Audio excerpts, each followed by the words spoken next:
자, 오늘 말씀 사경의 넷째 날 오신 우리 모든 큰숲의 가족들을 또 환영하고 또 축복합니다. 자, 우리 옆에 분들하고 또 우리 한번 이렇게 인사해 볼까요? 하루 남았습니다. 네. 자, 다시 한번요. 자, 끝까지 최선을 다합시다. 네. 여러분들 혹시 나눠드린 그 출석표는 체크하고 계신가요? 네. 네, 큰 선물을 드릴 수는 없겠지만 그래도 저희가 또 오랜만에 또 말씀 사경회를 하고 또 거기서 출석하신 분들을 또 시상할 수 있도록 그래도 또 체크를 해서 이제 내일은 제출을 하실 수 있도록 제가 따로 준비를 하겠습니다. 내일까지 체크해서 또 주시면 감사하겠습니다. 자, 오늘 느헤미야 8장 8절에서 10절. 자, 우리 한 목소리로 같이 한번 읽겠습니다. 시작. 하나님의 율법책을 낭독하고 그 뜻을 해석하여 백성에게 그 낭독하는 것을 다 깨닫게 하니 백성이 율법의 말씀을 듣고 다 우는지라. 총독 느헤미야와 제사장 겸 학사 에스라와 백성을 가르치는 레위 사람들이 모든 백성에게 이르기를 오늘은 너희 하나님 여호와의 성일이니 슬퍼하지 말며 울지 말라 하고, 느헤미야가 또 그들에게 이르기를 너희는 가서 살찐 것을 먹고 단 것을 마시되 준비하지 못한 자에게는 나누어 주라. 이날은 우리 주의 성일이니 근심하지 말라. 여호와로 인하여 기뻐하는 것이 너희의 힘이니라 하고. 아멘. 아멘. 네, 오늘 참 이 감동적인 이 말씀을 같이 나누길 원하는데요. 교회는 말씀이 핵심이다. 교회는 말씀이 핵심이다. 이 제목으로 은혜를 같이 나누도록 하겠습니다. 제가 이제 오랫동안 이제 교회 현장에서 이렇게 있다 보니까요, 참 다양한 분들을 많이 만나요. 그 중에 선교사님들과 이렇게 교제할 수 있었던 것, 또 따로 이제 선교 훈련을 받기도 했고요. 그 시간들을 통해서 제가 이렇게 깨닫는 것이 참 많았던 것이 참 저에게 중요한 또 자산이 되었습니다. 그런데 제가 이렇게 친해진 선교사님한테 한번 질문을 드려봤어요. 선교사님, 선교가 뭡니까? 제가 이렇게 질문을 한번 드려봤어요. 그랬더니 그분이 뭐라고 대답을 하셨는지 아십니까? 예배가 없는 곳에 예배를, 그것이 선교입니다. 이렇게 대답을 하셨어요. 보통은 우리가 선교라고 하면요, 교회가 없는 곳에 교회를 이렇게 말을 하죠. 그래서 우리 1세대는요 가서 교회를 많이 세우는 겁니다. 그래서 선교사님들이 가면 일단 막 땅을 사요. 건물을 올려요. 그러나 특별히 제가 교제했던 이 분은요, 기독교 공식적인 포교가 금지된 아주 오지에 있었던 바로 그런 소수민족을 위한 그런 선교사님이셨어요. 거기서 기독교라는 것에 그 신분이 드러나면 바로 추방이 되고, 그럴 수밖에 없는 상황 속에서 계셨거든요. 그래서 더 이런 생각을 가지셨는지도 모릅니다. 그런데 그 선교사님의 그런 대답이요, 저한테는 굉장히 신선한 충격이었습니다. 선교는 예배가 없는 곳에 예배를 이해해요. 어떤 그 건물의 외형이나 어떤 조직을 갖추는 것보다 더 중요한 게 있다는 것을 암시하는 그런 대답이 저로 하여금 좀 뭔가 한데 이렇게 얻어맞은 듯한 좀 그러한 마음을 갖게 만들었어요. 이 원리가, 제가 선교에 관한 말씀을 드리려는 것이 아니고요, 이제 이 원리가 오늘 우리가 보고자 하는 이 느헤미야의 원리와 너무나도 밀접하게 연결되어 있습니다. 우리 첫 번째 화면 한번 볼까요? 제가 이제 어제 이걸 보여드리려다가 못 보여드렸는데, 총 3차에 걸쳐서 이제 페르시아에서 귀환을 했습니다. 첫 번째는요, 스룹바벨과 예수아를 통해서 이제 1차 귀환이 이루어졌어요. 그리고 2차 귀환은 비로소 제사장 에스라, 그리고 3차 귀환은 우리가 살펴보는 느헤미야. 1차와 2차 사이에는 연도적으로 한 80년 차이가 있죠. 그리고 2차와 3차 사이에는 약 13년 정도의 차이가 있습니다. 그런데 한번 저기서 핵심을 한번 보세요. 1차 귀환한 스룹바벨과 예수아는요, 성전을 건축했습니다. 성전을 건축했어요. 그런데 그 다음에 느헤미야는 성벽을 건축을 했어요. 그러나 에스라는 아무것도 건축하지 않았습니다. 그 대신 에스라는 뭘 했습니까? 말씀을 세웠어요. 말씀을 세웠어요. 여기서 하나님이 이 성경을 통해 우리에게 주시고자 하는 교훈을 찾을 수 있죠. 그럴싸하게 성전이 갖추어진 것으로는 부족하다는 겁니다. 그럴싸한 외형을 갖추는 것만으로는 부족하다는 겁니다. 왜냐하면 이전에도 이스라엘 백성들에게는 성전이 있었어요. 그런데 그들에게서 성전이 그들의 안위를 보장해주지 않았거든요. 왜냐하면 그들은 참된 예배를 잊어버렸기 때문이었어요. 그렇기 때문에 외형으로는 안 된다 이겁니다. 그래서 에스라가 와서 특별히 학사 에스라라고 이야기를 해요. 근데 이 호칭에 관해서 이따가 이 느헤미야 8장에 굉장히 재밌는 변화가 나타납니다. 학사 에스라, 에스라의 신분을 학사라고 설명합니다. 즉 가르치는 자라고 설명을 하죠.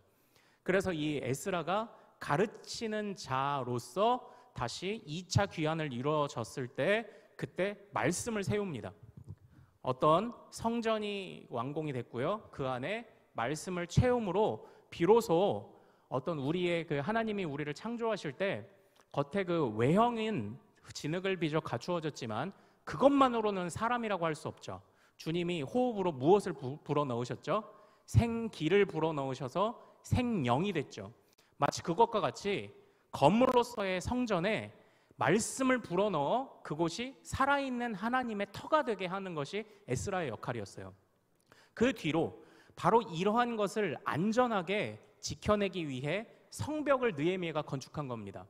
그러니까 한번 잘 보십시오. 우리의 이 성벽의 역할은요, 안전이잖아요. 단순한 안전이 아니라 하나님을 향한 예배를 지켜내는 안전에 있어요. 그러니까 우리 삶의 많은 초점들도요, 나머지는 다 어떻게 보면 우리가 뭐다? 목적이 아니라 수단이죠. 우리의 목적은 하나님과 교제하며 하나님을 예배하고 하나님으로부터 오는 그 은혜를 먹고 살기 위해 우리의 나머지 인생의 것들을 수단으로 쓰는 겁니다. 바로 이런 구도가 1차, 2차, 3차 이 구도에서 나타나요. 자, 그런데 성벽을 건축하고 끝내는 게 아니에요. 거기에서부터 느헤미야는 또 하나의 일을 일으키기 시작을 합니다.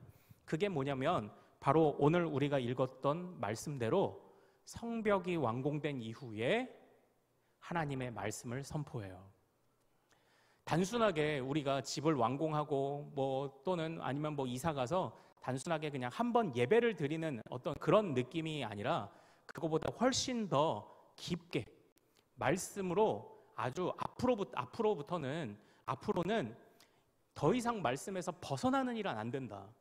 이 성벽이 완공되어 있지만 말씀에서 벗어나는 순간 이 성벽은 이전처럼 다시 무너지게 될 것이다 라고 선포하는 듯이 느헤미야가 말씀을 세워요. 그러니까 이 성벽이라는 것도 단순하게 어떤 그냥 울타리의 차원이 아니죠. 말씀을 지키고 예배를 지켜내는 목적으로서의 성벽. 그리고 그 성벽을 참으로 이 돌 무더기가 지켜주는 것이 아니라 하나님이 그 성벽을 지켜주셔야 한다는 간절한 기대를 담아 그 안에 또 말씀을 채우기 시작을 한 겁니다. 그래서요, 우리 8장 1절 말씀을 한번 같이 읽어보겠습니다. 자, 시작. 이스라엘 자손이 자기들의 성읍에 거주하였더니 7째 달에 이르러 모든 백성이 일제히 수문 앞 광장에 모여 학사 에스라에게 여호와께서 이스라엘에게 명령하신 모세의 율법책을 가져오기를 청하매 아멘 이렇게 되어 있죠. 느헤미야와 모든 백성들이 광장에 모여서 학사 에스라에게 모세의 율법책을 가져오라고 청하는 일이 벌어집니다. 그러니까 얼마나 감동적인 장면입니까? 모든 백성이 다 말씀을 지금 간절하게 기다리고 있는 겁니다. 그래서요, 자기들보다 13년 전에 먼저 도착해서 말씀을 세웠던 학사 에스라, 그때부터 학사 에스라는 아마 계속 그 일을 하고 있었을 겁니다. 그 학사 에스라를 초청을 해서 그에게 다시 말씀 듣기를 원하는 그런 요청을 해요. 그런데 여기서 한번 잘 보십시오. 에스라에게 가져오기를 부탁했던 것이 여호와의 말씀을 가져와라 아닙니다. 어떤 말씀을 가져오라고 얘기했습니까? 우리 1절 다시 보죠. 이스라엘에게 명령하신 무엇을 가져오라? 모세의 율법. 여기서 모세의 율법이라고 콕 찍어서 이 백성들이 요청을 한 겁니다. 이것을 하나님의 말씀을 또는 율법을 모세의 율법이라고 콕 찍어서 그렇게 지칭한 특징적인 이유가 무엇일까요? 바로 이 나라가 처음 세워졌던 때를 기억하는 겁니다. 이 이스라엘 땅이 출애굽해서 가나안에 들어왔을 때 그 들어오는 시점에서 모세가 하나님으로부터 말씀을 받아 선포를 했죠. 그리고 그 율법을 바탕으로 너희가 살아가면 하나님이 너희를 지켜주실 것이다 라고 선포했잖아요. 그러니까 지금 다시 우리가 창조의 원리로 돌아가기를 갈망해야 한다라고 말했던 것처럼 이 가나안 땅에 입성했을 때 처음 바로 그 모습으로 돌아가기를 원하는 바로 그 열망이 모세의 율법이라는 그 표현에 담겨 있는 거예요. 여기서 우리는 율법에 대한 설명을 조금 들어야 할 필요가 있을 것 같습니다. 보통 율법은요, 우리가 이제 신약의 배경에 하에서 율법을 어떻게 생각하냐면, 율법은 폐하여졌다, 율법으로 구원받을 수 없다, 이렇게 생각을 하니까 율법을 좀 부정적으로 여기는 경우가 있습니다. 그리고 어떤 엄격한 나름대로의 기준과 잣대를 두고서는 막 그걸로 사람을 정죄하면 너 그거 너무 율법적인 거 아니야? 이제 이렇게 얘기를 하죠. 그때 율법은 좀 부정적인 의미로 사용되기도 하는 것 같아요. 그러나 성경에서는요, 율법에 대해 이렇게 생각하는 사람도 있었습니다. 우리 화면을 한번 좀 보겠습니다. 시편 1편 같이 읽습니다. 시작. 복 있는 사람은 오직 여호와의 율법을 즐거워하여 그의 율법을 주야로 묵상하는도다. 아멘. 이렇게 되어 있어요. 또 시편 19편 말씀에서는요, 제가 화면은 없습니다. 말씀드릴게요. 여호와의 율법은 금곧 많은 순금보다 더 사모할 것이며 꿀과 송이꿀보다 더 달도다. 이렇게까지 하나님의 율법을 사랑하던 사람들이 있었어요. 사실 성경은요, 성경 안에 있는 전체의 내용을 좀 조화롭게 봐야 할 필요가 있습니다. 그래서 사실 사도 바울이요, 이 율법을 이렇게 부정적으로 묘사했던 것을 간단하게 설명드리면, 이 율법은 좋은 거예요. 하나님의 백성이 하나님의 백성답게 살지 않았던 그 애굽에 있었던 노예들이 하나님의 백성으로 가나안 땅에 들어왔을 때 우리가 이민을 가면 그 나라의 법을 따라서 살죠. 우리가 만약에 미국으로 이민을 갔는데 나는 한국 법으로 살 거야, 이러진 않잖아요. 그것처럼 한 번도 하나님의 백성으로 살아보지 않았던 400년간 종살이하던 백성들을 하나님의 나라의 모델이자 샘플인 가나안으로 들어오게 해서 그곳에서 하나님이 원하시는 바로 그 법을 선포한 겁니다. 그래서 이것들을 잘 지키고 살아가라. 그러면 너희가 나의 백성이다. 왕이 선포한 법을 잘 따라가라. 그렇지 않으면 너희는 추방된다. 이렇게 알려주셨던 게 율법입니다. 어떻게 보면요, 우리가요 지금 법을 지키는 게 사실 칭찬받을 일입니까? 그건 아니죠. 그건 당연한 일입니다. 워낙 법을 안 지키는 사람이 많으니까 법을 지키는 사람들을 칭찬하고 격려해서 이게 준법 정신이 투철하다라느니, 아니면은 세금을 잘 내면은 세금을 잘 낸 사람들 상 주고 하지만 본래 그건 당연한 거지 칭찬받는 건 아니잖아요. 마치 이 하나님의 율법을 지키고 사는 건 우리가 숨 쉬는 것 같습니다. 제가 이전에도 이야기를 했지만 숨 쉬는 것 가지고 칭찬받는 사람은 없어요. 당연한 거니까요. 그것처럼 이 율법은 사실 좋은 겁니다. 그런데 이 율법을요, 자기 자랑으로 삼는 사람들이 있었죠. 바리새인들과 서기관들. 이 율법을 가지고 남들을 판단하는 사람들이 있었죠. 바로 바리새인들과 서기관들 같은 그런 육신으로 하나님을 섬기려고 했던 삐뚤어진 믿음을 가졌던, 그래서 율법을 악용했던 사람들에 관한 하나님의 그 책망이 이제 예수님과 사도 바울을 통해 나타났던 거예요. 율법을 악용한 것이 잘못이지 율법 그 자체는 굉장히 좋은 겁니다. 하나님께서 알려주신 하나님의 마음이었거든요. 오늘도 우리는 이 율법의 가치를 따라 신앙생활하죠. 율법의 요약은 십계명이고 십계명의 핵심은 하나님을 사랑하고 이웃을 사랑하라. 이게 예수님께서도 이게 율법의 가장 큰 강령이라 말씀하셨지 않습니까? 율법은 사실 굉장히 좋은 거예요. 그런데 또 하나님께서 정말 자기의 백성으로 이끌어 들이시고 너희가 이 율법을 사실 주신 이유는 너희 이거 안 지키면은 심판하고 징계한다 차원보다 앞서서 우리가 기억해야 될 게, 이걸 잘 지키면 너희들 계속 나랑 함께 같이 살 수 있다. 이게 사실 제일 중요한 원리입니다. 그러니까 주님이요, 이스라엘 백성들로 하여금 하나님 품 안에 계속 거할 수 있는 방법을 알려주신 게 율법이었던 거예요. 결국은 하나님의 은혜죠. 알려주셨으니까요. 저희가 가끔 대화를 할 때요, 제가 이제 여러 담임 목사님들을 이렇게 모셨잖아요. 아마 여러분들도 사회생활 하시며 여러분들의 이제 상사들을 대할 때가 있는데요, 무슨 생각을 가지고 있는지 알기 어려운 상사 또는 담임 목사님이 저는 굉장히 힘들었습니다. 예, 마치 내 머릿속에 무슨 생각이 있는지 맞춰봐, 이런 분들이 저는 굉장히 어려웠어요. 그래서 이런 걸 좋아하시나 해갖고 이렇게 뭘 해서 갖다 드리면 이게 아니고 이렇게 하시는데 또 자세히 설명을 또 잘 안 해줘요. 뭐가 마음에 안 드는지. 이런 경우가 제가 굉장히 힘들었거든요. 아마 여러분도 사회생활 하시면서 그런 상사 만나면 굉장히 힘들죠.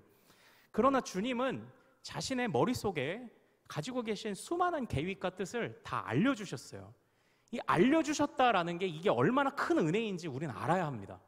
주님이 말씀하셨다. 이게 굉장히 큰 은혜입니다. 우리가 주님의 뜻을 알다니요. 주님의 계획을 알다니요. 이게 굉장히 큰 은혜라는 거죠. 그래서 율법은 굉장히 좋은 거예요. 그러니까 바로 처음에 그때로 돌아가기를 갈망하는 그 열망으로 에스라를 청하여 모세의 율법을 가져오게 했습니다. 그리고 그 모세의 율법을 3절 읽어보겠습니다. 자, 8장 3절. 자, 시작. 수문 앞 광장에서 새벽부터 정오까지 남자나 여자나 알아들을 만한 모든 사람 앞에서 읽음에 뭇 백성이 그 율법책에 귀를 기울였는데 새벽부터 정오까지 그 율법을 서서 듣습니다. 이 아래의 말씀을 보면요, 그 말씀을 다 들을 때에 서서 들었다고 이야기를 합니다.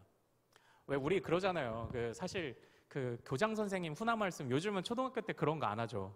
저만 해도요, 그 초등학교 때랑 중학교, 고등학교 때까지 아침 조회를 해봤어요. 그때 되면은 그 시간을 어떻게든 견디기 위해서 첫 번째, 친구들과 장난을 칩니다. 두 번째, 장난을 치지 말라고 걸리면 발로 흙을 이렇게 모읍니다. 발로 흙을 이렇게 모으죠. 그러다가 한두 명의 여학생들이 햇볕에 쓰러집니다. 이제 그러면 교장 선생님이 빨리 끝내야 되겠구나 이제 이래가지고 막 들여보내고 이랬던 기억이 있는데 정말 그런 일이 벌어졌는지는 모르겠어요. 그런데 모두가 정말 강한 열망을 가지고 주님의 말씀 듣기를 정말 그렇게 원했다는 거죠. 새벽부터 그 뜨거운 태양이 이글거리는 정오까지 적어도 6시간 이상을 그 말씀을 듣기를 원했던 거예요. 그러나 그 말씀을 그렇게 들을 수 있었던 이유는 무엇입니까? 또요, 뒷부분의 말씀을 보면요, 정말 유다의 모든 지도자들이 다 솔선수범해서 먼저 나와서 그 말씀을 받습니다. 그들이 이렇게 할 수 있었던 이유는 무엇인가요? 그 말씀의 가치를 알았기 때문이죠. 하나님 말씀의 가치를 알았기 때문이에요. 지도자들도 먼저 솔선수범하여 말씀을 받고 알아들을 만한 모든 백성들 남녀노소 할 것 없이 모두가 다 하나님의 말씀에 귀를 기울이는 겁니다. 수시간 동안 그 자리에 서서 정말 하나님 말씀에 대한 경외가 있었던 거예요. 하나님 말씀에 대한 경외. 사랑하는 여러분, 우리가 여기서요 말씀의 가치를 좀 생각해 봐야 할 필요가 있습니다. 우리 화면을 한번 좀 볼까요? 우리 성경 안에 딱 어떤 그 명제적으로 나온 것은 아니지만 성경 안의 내용을 잘 정리해서, 그러니까 다시 말씀드리지만 삼위일체라는 용어는 성경 안에 없죠. 그러나 성경을 잘 이해하기 위해 삼위일체라는 것을 우리가 성경의 진리라고 믿듯이 우리의 믿음의 선배들은요 하나님께 은혜를 받는 통로가 3가지 있다고 이야기를 했습니다. 그것이 바로 말씀, 성례, 기도예요. 이것은요, 말씀은 우리가 그 성경을 통해서 주어진 말씀, 과거의 사람들은 이 말씀을 들었죠. 우리는 오늘날 읽죠. 읽죠. 읽어야 합니다. 읽고 들어야 합니다. 성례는요, 우리가 성찬과 세례잖아요. 성례는 별명이 있습니다. 어떤 별명이 있냐면요, 보이는 말씀, 눈으로 보는 말씀이라는 그런 별명이 있어요. 그래서 결국은 성례도요 다 말씀에 다 기울어져 있어요. 말씀에 다 연결되어 있습니다. 그리고 기도는 무엇인가요? 기도는요 사실상 하나님의 말씀을 통해 받은 충격을 가지고 기도하는 게 정석입니다. 안 그러면 우리가 욕심으로 기도하잖아요. 그게 아니라 주님의 마음을 알기 위해 우리가 초점을 맞추고 주파수를 맞추는 게 기도죠. 사실 모든 것의 출발은 다 말씀이에요. 자, 은혜를 받기 위해 말씀, 성례, 기도. 그러니까 이스라엘 백성들은 그걸 알았을 것입니다. 하나님의 은혜를 우리가 받아야 산다. 이 성벽이 우리를 지켜주지 않는다. 이 성전의 건물이 우리를 지켜주지 않는다. 하나님의 은혜가 우리를 지켜주는 것이다. 그 하나님의 은혜를 어떻게 받아야 할 것이냐? 하나님의 선포된 말씀에서부터 그게 와야 된다고 봤던 겁니다. 그래서 이러한 성경의 가르침이 점점 확장되고 완성되었을 때 요한복음 1장에서 이렇게 선언하는 겁니다. 태초에 말씀이 계시니라. 그래서 우리 그리스도를 말씀이라고 묘사를 한 거예요. 하나님에서부터 왔다. 하나님이 자신을 드러내셨다. 과거에는 기록된 말씀으로, 오늘도 마찬가지죠. 그러나 그 완성은 예수 그리스도로. 말씀을 하나님이 자신을 보여주신 것이라고 본 겁니다. 하나님의 본체이신 예수님이 오셔서 나를 믿는 자는 곧 아버지를 믿는 자고 나를 본 자는 곧 아버지를 본 자라 얘기하는 것도 같은 맥락입니다. 하나님의 말씀은 하나님이 자신을 보여주신 거예요. 그렇기 때문에 하나님의 백성은요, 하나님의 뜻을 알아야죠. 왕의 뜻을 알아야죠. 그게 말씀의 가치입니다. 이스라엘 백성들이 그걸 깨달았던 겁니다. 그래서 말씀 듣기를 원했고 말씀 듣기를 갈망했고 즐거워했습니다. 그래서 그들은 그 수많은 시간들 동안 시간 가는 줄 모르고 말씀을 듣고 버텼던 거예요. 결국 말씀을 하나님의 자기 계시라고 보았던 겁니다. 말씀을 계시라고 보았던 거예요. 오늘날 우리는 계시라는 용어를 들으면요, 자꾸 이제 뭐 기도하다가 환상 보거나 막 이제 이런 것들을 계시라고 생각하죠. 그러나 그것은 계시의 지극히 작은 일부분입니다. 그리고 그러한 내가 개인적으로 받는 어떤 응답이나 계시들, 어떤 그런 조금 신비로운 체험들은요, 반드시 검증받아야 합니다. 그러나 성경의 말씀은요, 가장 완벽하고 가장 완전한 하나님의 계시예요. 그래서 이 성경은 기준이고 잣대가 되죠. 그래서 우리가 경험했던 수많은 신비로운 체험들도 성경 안에서 판단되어야 하고요, 성경 안에서 비춰져 봐야 하는 겁니다. 우리가 경험하는 그런 영적인 체험들을 저는 그것들을 다 인정을 합니다. 저도 이제 어렸을 때 이제 저희 부모님도 좀 그런 은사들이 좀 있으시고 하셔가지고, 그래서 제가 어렸을 때부터 그런 문화 안에 좀 있다 보니까 저는 그것들에 관하여 그래도 좀 상당히 좀 많이 열려 있는 편이에요. 그러나 그것은 우리가 하나님과 나 사이에 홀로 받는 것, 이것이 강점일 수도 있지만 약점이 될 수도 있어요. 혼자 받는 것, 혼자 받는 것, 이건 항상 점검받아야 돼요. 그러나 성경이라는 것은 그 기독교의 수많은 역사상 수많은 성경 저자에 의해서 서로가 서로를 보완하고 보충하고 완결한 형태로 갖춰져 오기까지 정말 수많은 사람들, 성령에 감동받은 수많은 사람들의 피와 땀이 그 안에 들어있거든요. 그렇기 때문에 홀로 받은 계시도 중요하지만 그것은 반드시 우리 공동체에게 주신 이 성경에 의해 점검받아야 돼요. 어쨌든 하나님의 말씀이 계시다, 이것을 아는 것이 굉장히 중요합니다. 하나님이 자신을 드러내셨다. 그러므로 기도하면서 우리가 하나님, 정말 하나님 나타나셔서 살아계심도 보여주시고, 하나님 우리를 인도하심도 보여주시고, 내가 이 길을 갈까요? 저 길을 갈까요? 주님 보여주시옵소서 할 때 우리가 정말 강한 스파크가 있는 것 같은 하나님의 놀라운 응답을 구하기도 하지만요, 주님이 응답하지 않으실 때는 이미 주님의 응답이 있는 거예요. 성경을 펴서 읽어라, 이거죠. 우리가 급할 때만 119처럼 기도하니까 자꾸 그 시간을 못 기다리고 못 견디는 거지, 꾸준하게 말씀을 먹은 자들은요, 이미 말씀으로 근육이 생겨가지고요, 웬만한 문제가 오고 웬만한 갈림길이 와도 별로 당황해하지 않아요. 말씀으로 훈련이 된 사람은요, 기억나시죠? 한라산을 올라가 본 사람은요, 우리 동네 뒷산 정도 올라가는 거 그렇게 어려워하지 않습니다. 또 한라산을 올라가 본 사람은 백두산 가자 그러면 한번 해보겠다 그러죠. 말씀으로, 말씀이라는 하나님의 계시로 단련된 사람은요, 하나님의 응답이 더디 오잖아요. 그러면은 실망하지 않습니다. 이렇게 생각하죠.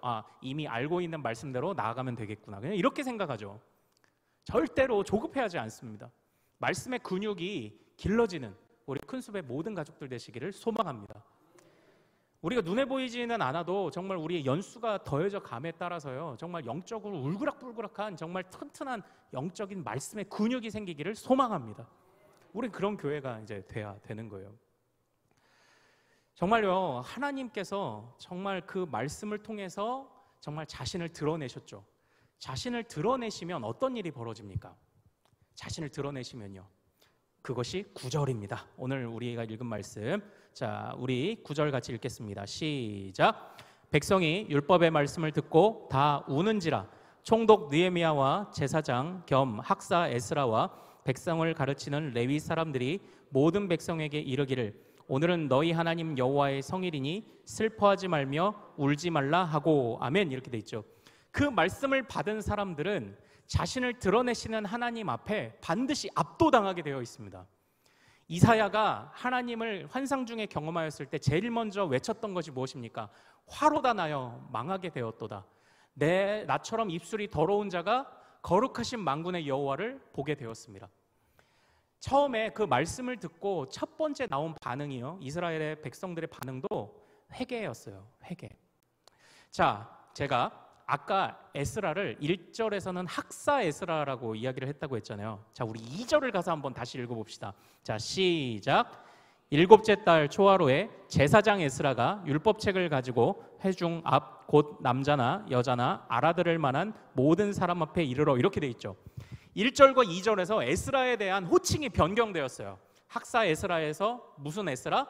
제사장 에스라로 변경됐죠. 그러니까 결국은 이 성경을 기록했던 이 성경의 저자가 의도하는 바가 있는 겁니다.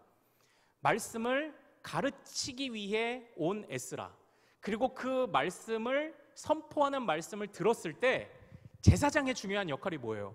하나님과 우리의 사이를 화목하게 만드는 그 중간자의 역할을 하는 거죠.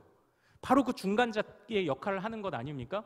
그러므로 제사장은요, 말씀을 선포하여 그 계시된 말씀 앞에 회개하게 만들고 회개함을 통하여 다시 아버지께 연결되게 만드는 역할을 하는 거잖아요. 그러니까 지금 이 에스라가 하는 역할이 1절과 2절에서 요약되어 있는 겁니다. 말씀을 가르치고 다시 주님께로 연결시키는 역할을 에스라가 했다 이거예요. 우리가 읽은 그래서 이 9절 말씀에 보면요, 이렇게 말하잖아요. 제사장 겸 학사 에스라가 바로 그렇게 백성들에게 말씀을 선포합니다. 그리고 그 말씀을 선포하니 백성들이 어떻게 해요? 다 눈물을 흘립니다. 다 회개하고 자복하는 겁니다. 사랑하는 여러분, 이것이요, 말씀을 대하는 가장 첫 번째 자세입니다. 그 말씀은요, 우리의 거울이죠.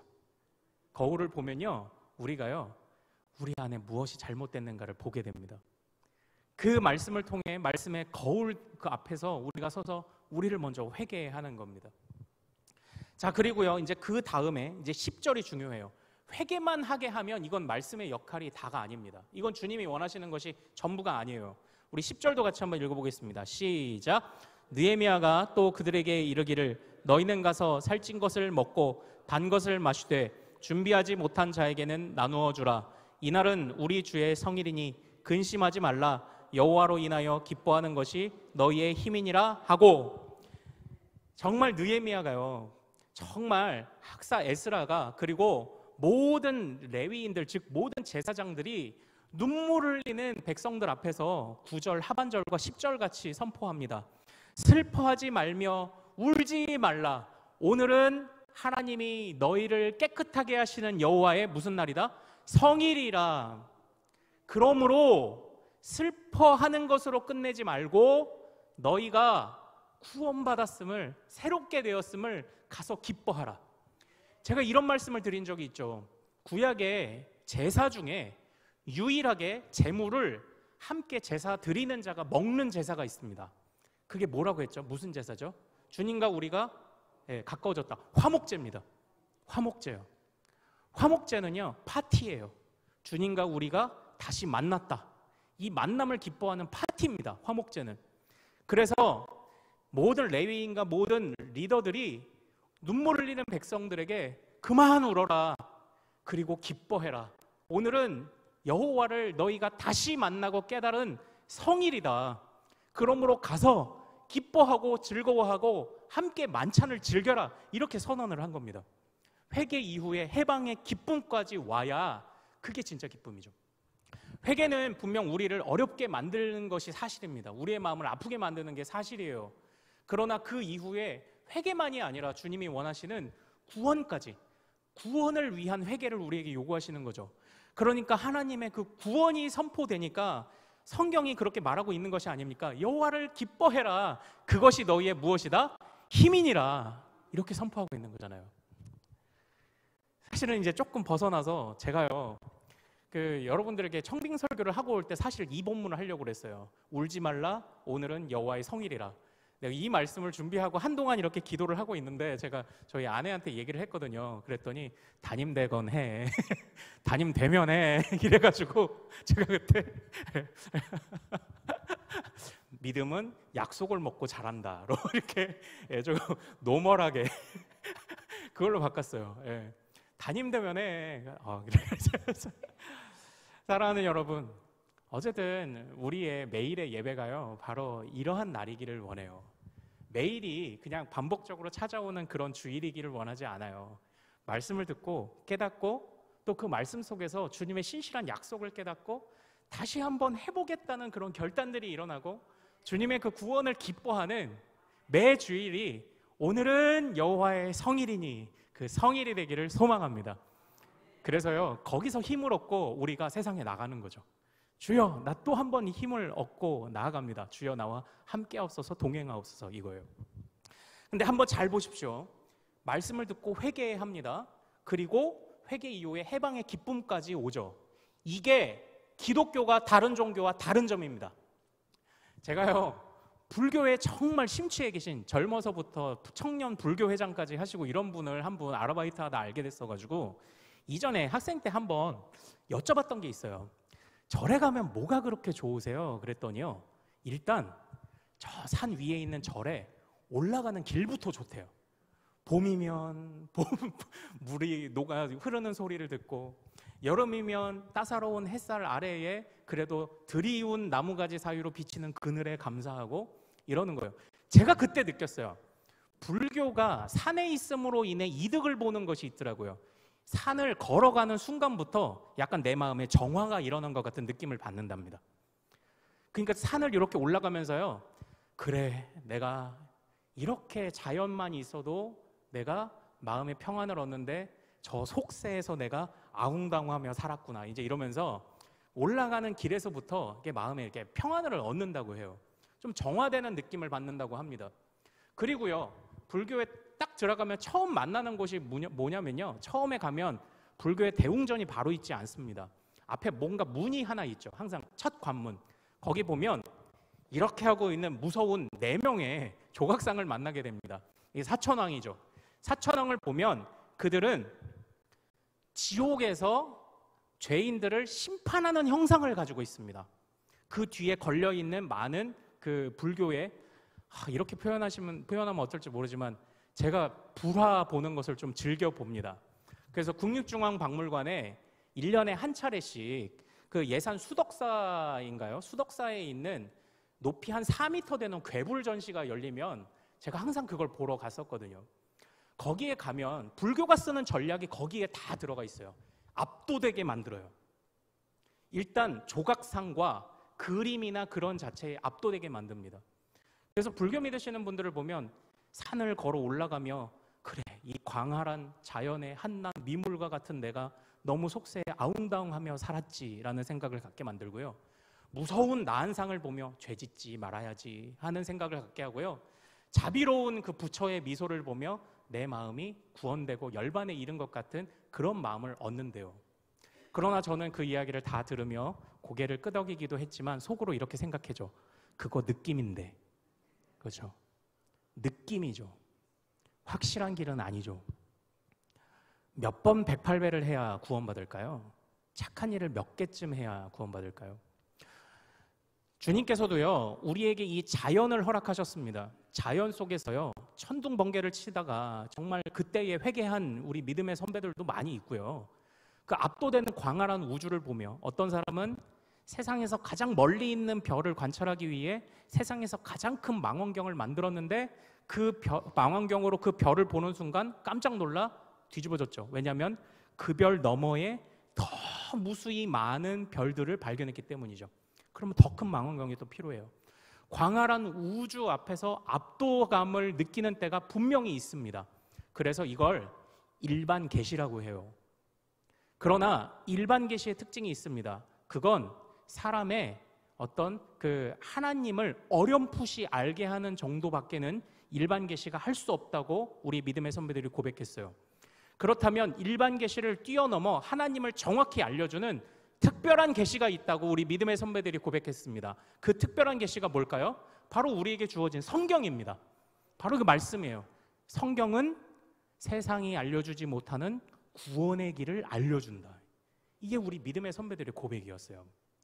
지금 이러한 용어적인 정리가 된 것은 아니지만 이스라엘 백성들이 하나님 앞에 그걸 느낀 거죠.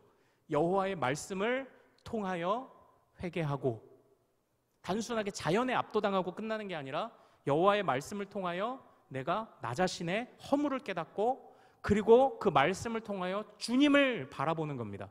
주님께까지 나아가는 거예요. 이게 말씀을 읽는 아주 정말 기본적이고, 정말 이렇게 말씀을 우리가 깨달아야 하죠.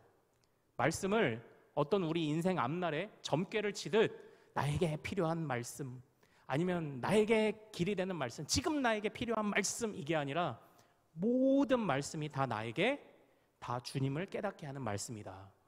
이 말씀을 꾸준히 못 먹은 내 탓이지 응답하지 않으시는 주님이 아니다. 이미 주님은 말씀으로 다 응답하셨기 때문입니다. 그래서요, 회개에서부터 기쁨까지, 다른 종교들은 회개할 수 있는 그런 정도 마음까지밖에 주지 못해요. 그러나 구원의 길은, 기쁨의 길은 주님밖에 우리에게 주실 수가 없죠. 주님이 주신 말씀밖에 우리에게 그 기쁨의 길을 줄 수 없는 줄로 믿으시길 소망합니다. 그러니까요, 정말로 이 백성들의 이 눈물과 웃음이 뒤섞인 바로 이런 회개와 구원받음과 다시 주님을 만난 이 감정이 우리 안에 있기를 소망해요. 예수님을 만난 자들은요, 특별히 누가복음 7장에 보면 예수님을 만난 한 여인을 기록하고 있습니다. 이 여인은 아마 범죄한 여인이었을 거예요. 그 앞전에 간음을 하다 붙잡힌 여인 있잖아요. 예수님께서 한 바리새인의 집에 함께 거하고 그곳에서 식사를 하고 계신다는 얘기를 듣고 이 여인이 나왔습니다. 이 여인이요, 갑자기 자기가 가지고 있던 향유 옥합을 깨트려 바로 예수님의 발에 부어드렸죠. 그때에 많은 사람들이 이렇게 이야기를 하며 수군거렸습니다. 아니, 저 여자가 죄인인 걸 알지 못하나? 아니, 선지자라고 하면서, 그리고 저 여인도 저게 얼마나 값비싼 건지 알면 차라리 저걸 팔아서라도 다른 사람들을 도와줬으면 될 텐데, 아니 어떻게 저 비싼 향유를 갖다가 예수님의 발에 붓고 끝나지? 이렇게 의심을 하는 마음이 있었어요. 그때 우리 예수님이 누가복음 7장 47절에서 이렇게 말씀을 합니다. 그의 많은 죄가 사함을 받았기 때문이다. 그래서 그의 나를 사랑함이 많기 때문이다. 사함을 받은 일이 적은 자는 적게 사랑하지만 사함 받은 일이 많은 자는 많이 사랑한다. 주님이 이렇게 말씀을 하셨어요. 오늘 이스라엘 백성의 모습이 그것과 같죠. 자신의 모습을 깨달으며 내가 얼마나 구원받지 못할 사람인가를 본 겁니다. 처참한 나의 모습을 말씀 안에서 본 겁니다. 그러니까 구원해 주신 것이 더 기쁘죠. 우리가 하나님의 은혜를요, 자꾸 놀라운 일을 행해 주셔서 하나님의 은혜를 깨닫게 하옵소서라고 구하기도 하지만요, 하나님의 위대하심을 깨닫는 방법은요, 높으신 하나님만을 경험하는 게 아니라 나의 낮음을 경험할 때도 하나님이 높아 보여요. 하나님이 여기 계시면 우리가 여기 위치에 있다고 한번 생각해 봅시다. 그럼 하나님이 더 높은 일을 보여주시면 하나님을 깨닫겠죠. 그것만이 아니에요. 성경은 우리의 낮음을 보여주시며 더 높이 거하시는 하나님을 깨닫게도 만들어요. 이게 성경이 우리를 일깨워 주시는 방법입니다. 하나님은 그렇게도 역사하시는 거예요. 이 여인에게는, 이스라엘 백성에게는 그게 있었죠. 죄사함 받은 일이 많으니까 500데나리온이나 되는 그 향유 옥합을 드리는 겁니다. 사함을 받은 일이 많은 자는 많이 사랑하게 되어 있는 거죠. 여러분들이 우리가 하나님을 더 깊이 사랑하기를 원한다면요, 우리의 낮음을 봐야 돼요. 말씀 앞에서 우리의 허물을 봐야 됩니다. 그래야 주님이 구원해 주신 그 구원이 얼마나 위대한지를 깨달아야 주님께 더 큰 헌신이 일어나요. 바로 말씀 안에서 그것을 깨닫는 우리가 되기를 소망합니다. 우리는 여기서 교회가 무엇인지를 생각해 봐야 합니다. 교회. 저는 우리가요, 교회에 관한 같은 정의를 내리기를 원해요. 여러분들은 어떤 교회를 꿈꾸시나요? 어떤 찬양처럼 진정한 예배가 숨쉬는 교회, 또 주님이 주인 되시는 교회, 또 성도들의 사랑이 있고 막 선교도 하고 구제도 하고 이렇게 돼 있죠. 다 맞습니다. 그것들 다 교회가 해야 될 일입니다. 그러나 우리 믿음의 선배들은 참된 교회는 이것이 참된 교회입니다라고 선언을 했어요. 같이 한번 세 가지 읽어봅시다. 시작. 말씀의 참된 전파, 성례의 정당한 집행, 권징의 신실한 실행. 이걸 잘하는 교회가 진짜 교회다라고 이야기를 했습니다. 자, 여기에 선교 있나요? 구제 있나요? 여기에 신방 있나요? 없죠. 그 모든 것이요, 말씀 안에 다 들어있는 겁니다. 말씀대로 살면 예배가 제대로 돼요. 또 성례는 뭐라고 말씀드렸습니까? 보이는 말씀이라고 했죠. 그리고 권징은 제가 뭐라고 말씀드렸습니까? 권징은 다시 말씀의 자리로 데려다 놓기 위한 수단이다. 그래서 핵심은 말씀이에요. 말씀이 은혜의 방편에서도 중심이고요, 진정한 교회가 무엇인지를 보여주는 데 있어서도 말씀이 중심입니다. 그러니까 우리가 이 정의를 잘 내려야 돼요. 교회에 관해서 이 정의를 제대로 가지고 있지 않으면 우리가 직분자가 되어서도요, 각자 이해한 대로 일을 한다니까요. 정말 교회가 무엇인지를 정확하게 알아야 그 교회 안에서 내가 어떤 위치에 서서 살아가야 될지가 보여요. 그런데 교회를 어떤 조직인지, 교회가 어떤 곳인지 잘못 이해하고 있으면 그러니까 자꾸 엉뚱한 일을 하는 겁니다. 선교도 좋아요, 그리고 구제도 좋아요, 예배도 좋아요, 다 좋은데 그 중심은 항상 말씀이어야 돼요. 말씀이 지도하는 예배, 말씀이 지도하는 구제, 말씀이 지도하는 신방, 말씀이 지도하는 선교, 말씀이 지도하는 헌금, 모든 것의 중심은 말씀이어야 합니다. 저는 그래서요, 이렇게 표현을 해요. 같이 한번 따라해 볼까요? 말씀과 기도는 우리의 엔진이다. 에스라가 바로 그걸 원했던 건 아닐까요? 느헤미야가 바로 그걸 원했던 거 아닐까요? 제가요, 예전에 그런 얘기를 들었어요. 이전에는 이제 그 외제차도 많이 없고 하던 때에 송창식 씨가 어디서 이렇게 벤츠를 하나 구해서 타고 다녔다고 합니다. 그런데 벤츠가 고장나도 지금 같지 않아서 수리할 수 있는 부품을 들여오기가 어려운 거예요. 그래서 벤츠에다가 봉고 엔진을 얹었어요. 그러니까 차를 이렇게 몰고 가다가 언덕에 올라가면 자꾸 시동이 꺼지는 거예요. 시동이 꺼지고 겉은 벤츠인데 속은 봉고 엔진이죠. 뭐 지금 봉고 엔진은 좋지만, 그러니까 이겁니다. 지금 이 에스라와 느헤미야가 보여주고 있는 이 말씀의 중심을, 겉의 외형은 그것만으로는 아무것도 아니다예요. 말씀과 기도의 엔진이 돌아가지 않는 교회, 말씀과 기도의 엔진이 돌아가지 않는 공동체는 껍데기예요. 조금의 언덕을 만나면 시동이 금방 꺼져버립니다. 그런 교회는 못 버텨요. 이 세상 가운데 군대의 역할을 감당하지 못해요. 말씀과 기도의 엔진이 우리에게 살아있어야 합니다. 오늘 백성들은 그걸 알고 있었던 거죠. 다시금 우리 안에 엔진이 돌아가고 우리가 다시금 이제 달려갈 수 있는 힘을 얻었고, 그 힘이 주님으로부터 왔기 때문에 이 힘이 끊어지지 않을 걸 알기에 그들은 눈물과 웃음의 그 기쁨의 그 뒤범벅 속에서 여호와의 성의를 선포하고 함께 그것을 누렸던 거죠. 정말 우리 교회가 이렇게 되기를 소망합니다. 말씀과 기도의 엔진이 살아있는 교회가 되기를 소망합니다. 교회는 말씀이 핵심이에요. 말씀이 핵심이에요. 그래서요, 오늘 설교 조금 길어지는데요. 그 오은영 박사가 이런 얘기를 한 적이 있어요. 오은영 박사가 요즘 그 아이들 뭐 전문가잖아요. 나와서 어떤 연예인들이 선생님, 사실은 저도요, 제 후배들 상담 진짜 많이 해요. 후배들하고요 막 몇 시간씩 얘기하고요 막 이러는데, 오은영 박사가 이런 얘기를 하더라고요. 그거 상담 아닌데요, 이렇게 얘기를 한 거예요. 상담은, 우리는 보통 이렇게 얘기하죠. 상담은 그 사람의 이야기를 들어주고 스스로 답을 찾게 해주며 스스로 또 그 사람에게 후련하게 만들어주고, 이걸 상담이라고 생각하지만 오은영 박사는 상담을 이렇게 정의 내렸습니다. 상담은 그 사람으로부터 하여금 다시 무언가를 해볼 수 있게 하는 힘을 주는 게 상담이에요. 이렇게 정의를 내린 거예요. 그러니까 그냥 이야기 들어주는 건 상담이 아니라고 정의를 내렸습니다. 제가 그 이야기를 들으면서요, 제가 교회가 하는 신방 사역을 다시 정의하기 시작했습니다. 신방 가면요, 여러분들 이제 믿음의 선배들이든지 교역자들이 신방 가면 이런저런 이야기도 하고 기도도 받고 하면서 이제 마음도 후련해지고 뭔가 든든한 것 같고 하잖아요. 그러나 신방에 있어서 제일 중요한 건 말씀을 받는 거예요. 말씀을 받아서 그 말씀을 바탕으로 하나님의 약속을 깨닫고 다시금 내가 힘을 내볼 수 있겠다는 확신을 얻는 것, 이게 신방의 핵심이겠더라고요. 그러니까 만나면요, 대화도 하세요. 여러분들도 그렇게 교제하세요. 만나면 재밌게 막 노십시오. 맛있는 것도 먹고 하십시오. 그러나 여러분들 안에 말씀이 있게 하십시오. 그게 진짜 신방이고요. 그게 진짜 우리 공동체의 소그룹이고요.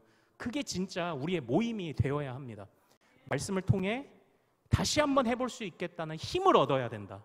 이게 교회의 중심이죠. 그러니까 모든 말씀의 중심은, 모든 교회의 중심은 말씀입니다.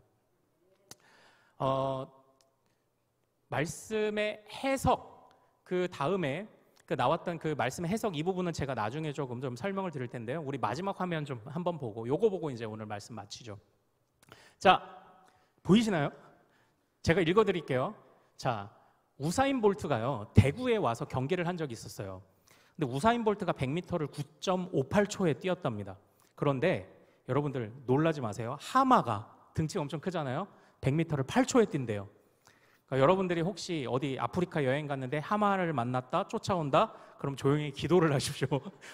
도망가면 안 돼요. 네. 코끼리는 9.2초.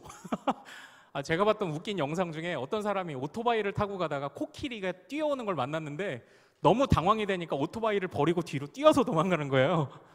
오토바이를 타고 도망가야지. 자, 사자는 6.2초. 자, 곰은 6.4초. 곰이 쫓아오면 어떻게 해야 되죠? 자는 척을 한다? 아닙니다. 그냥 최후를 맞이할 길. 이렇게 동물들이 훨씬 빨라요. 그런데 더욱 놀라운 거, 치타. 제일 앞에 치타 있거든요. 치타는 100m를 3.2초에 뜁니다. 여기서 퀴즈!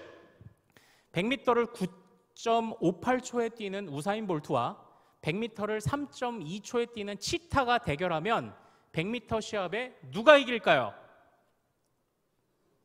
치타라고 생각하기가 쉽죠. 그러나 저는 우사인 볼트가 이긴다고 생각을 합니다. 왜냐하면 100m 대결은요, 단순하게 속도를 겨루는 경기만이 아닙니다. 땅 하는 출발 소리에 정확히 맞춰서 반응해야 되고요. 내가 옆에 레인을 넘어가서도 안 돼요. 지켜야 될 선이 있습니다. 그러나 치타는 빵 하는 소리에 3.2초라는 경이로운 속도를 내며 달릴지라도 반대 방향으로 놀라서 뛸 수도 있죠. 아니면 뛰다가요, 갑자기 옆에 레인을 넘나들 수도 있죠. 사랑하는 여러분, 바로 이겁니다. 속도만 중요한 게 아니고요, 방향도 중요해요. 골인 지점이라는 방향을 향해 나아가는 게 중요해요. 오늘 말씀이 그걸 이야기하고 있는 것 아닐까요? 한마디로 정의하면요, 교회는 외형이 중요할 수 있습니다. 외형이 중요하지 않다는 건 아니에요. 우리가 교육을 하고 예배를 드리고 말씀을 나누기에 충분한 공간과 여건과 조명과 에어컨과 온도와 이런 것들 갖추는 것 중요합니다. 그러나 외형만으로 안 돼요. 속도만으로 안 돼요. 방향도 중요해요. 더디 가도 바로 가는 것이 교회죠. 더디 가도 주님과 함께 가는 것이 교회죠. 그래서 교회는 말씀의 엔진이 돌아가야 합니다. 이 말씀의 엔진을 잃어버리면 교회가 아니에요. 그리고 그 말씀의 엔진이 돌아가는 그곳, 그 교회에서 우리가 어떻게 섬겨야 될지를 찾는 것, 이것이 헌신이고 이게 직분이죠. 이게 직분이죠. 이게 헌신이죠. 이 정의를 우리가 함께 잘 기억하기를 소망합니다. 교회는 말씀이 핵심입니다. 이스라엘 공동체가 그렇게 회복을 누렸습니다. 우리 큰숲교회도 말씀을 중심으로, 말씀의 엔진을 중심으로, 쌩쌩 돌아가는 말씀의 엔진을 중심으로 다시 한번 부흥과 회복을 누리기를 소망합니다. 우리 같이 찬양하며 기도하죠. 주님 말씀하시면 내가 나아가리다. 주님 뜻이 아니면 내가 멈춰서리다.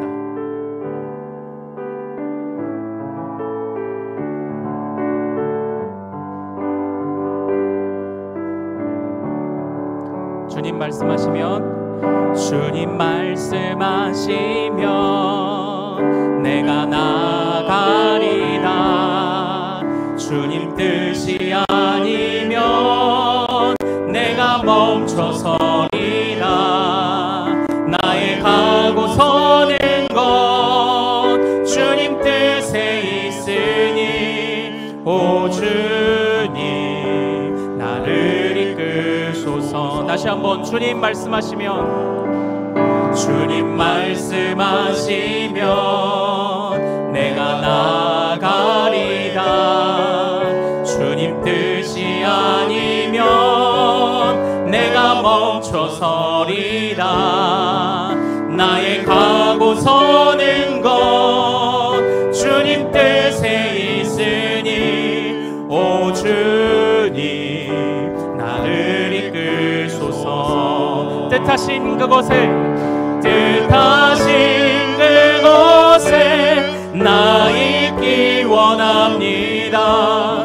이끄시는 대로 순종하며 살리니 연약한 내 영혼 통하여 일하소서. 주님 나라와 그 뜻을 위하여 뜻하신 그곳에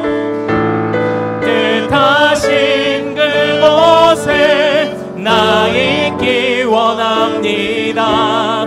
이끄시는 대로 순종하며 살리니 연약한 내 영혼 통하여 일하소서. 주님 나라와 그 뜻을 위하여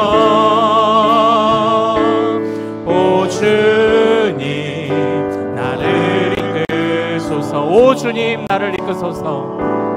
오 주님 나를 이끄소서. 아멘. 오늘은요 우리 바로 그냥 합심기도로 나아갈게요. 바로 기도 음악이 나오면 오늘 말씀을 생각하고 또 우리가 품은 기도 제목들 주님 앞에 아뢰고, 주여 우리 교회가 참으로 말씀의 엔진이, 기도의 엔진이 돌아가는 교회가 되게 하옵소서. 말씀이 가장 먼저 정립되고 예배가 회복될 때 우리가 다른 사역도 감당하게 하소서. 열정만 가지고 있다가는 일을 망칩니다. 정확한 목적지와 방향을 말씀을 통해서 배우는 우리 교회가 될 수 있도록 도와달라고 우리 같이 기도해 주시기를 소망하고요. 정말 교회가 이런 곳이기 때문에 이런 교회 안에서 내가 어떻게 섬겨야 할지를 잘 판단하고 배우는 우리 직분자들이 될 수 있도록 또한 아울러 기도해 주시기를 소망합니다. 우리 장년부에 이르기에서부터 우리 어린 자녀들에 이르기까지 주여 이곳이 주님 앞에 말씀을 통하여 회개도 하고 또한 말씀을 통하여 구원의 기쁨도 누리는 말씀의 전당이 되게 하여 주시옵소서. 껍데기만 외형만으로는 안 됩니다. 에스라가 그랬던 것처럼, 느헤미야가 그랬던 것처럼 우리 교회에 말씀을 세워 주옵소서. 우리 이런 기도 제목으로 우리 주여 이런 크게 한번 부르고 마음껏 자유롭게 기도하다가 우리 자유롭게 기도와 귀가하도록 하겠습니다. 우리 주여 한번 크게 부르고 같이 합심기도로 나아갑니다. 주여